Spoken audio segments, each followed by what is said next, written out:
I'm a data scientist, so I'm sitting at the computer a lot of the day coding. How many hours a day would you say you're doing that? 6 to 8. After work, how many hours would you say you're on a phone or device or computer? At least 10, because I'm also a student. So the problem is when you're sitting at a desk for 10, 12 hours a day, is that puts a lot of stress on the back, and that can definitely create a lot of tension in the spine. If I push here, it's supposed to be flexible and loose, like you are in this part of your spine. When I go up into this area is really tight. That's not supposed to be like that, and that's what chiropractors deal with. Oh. So I'm going to adjust right in here. Take a deep breath, and out.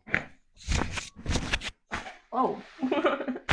That feels better. You're all set. Good job. Thank you.